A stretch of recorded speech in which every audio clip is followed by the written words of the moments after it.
आता बघा दिवसभरातील मोठ्या राजकीय टॉप 9 बातम्या। राज्यात 328 नवे मद्य विक्री परवाने दिले जाणार। विदेशी मद्य निर्मिती परवान्यांसाठी अजित पवारांच्या नेतृत्वाखाली समिती, तर कॅपोझिटिव्ह मद्य निर्मिती कंपनीच्या संचालकपदी जय पवार।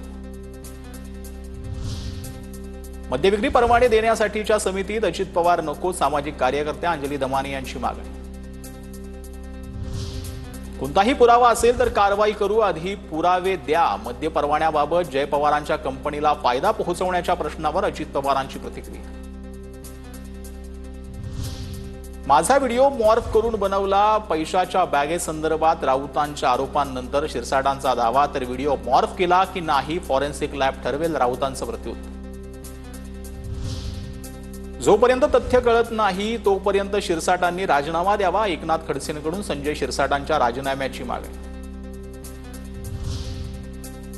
राज्यातले सगळेच संजय सध्या चर्चेत, मारणं योग्य नाही, संजय गायकवाड यांना शिंदेंनी समज दिली आहे। गिरीश महाजनांची प्रतिक्रिया, राऊत बोलत राहतील, त्यांना कुणीही थांबवू शकत नाही, महाजनांचं वक्तव्य। नालेसफाई झाली तर शहर पाण्यात कसं गेलं? नालेसफाईच्या नावाखाली फक्त दिखावा केला का, असा प्रश्न जो आहे तो उपस्थित करण्यात आलेला आहे। 9च्या आता या संदर्भात देखील 8 दिवसात अहवाल सादर करण्याचे आदेश देण्यात आले। उज्ज्वल निकम यांची राज्यसभेवर निवड। उज्ज्वल निकम आता खासदार असणार आहेत। खासदार हर्ष श्रुंगला, मीनाक्षी जैन, सदानंद मास्टर यांचीही राज्यसभेवर निवड।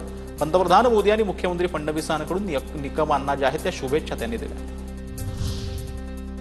उज्ज्वल निकमांना मी नाही, जनतेनं पाडलं, पण मागून आलेल्यांना भाजपनं संधी दिली, काँग्रेसच्या खासदार वर्षा गायकवाडांची टीका।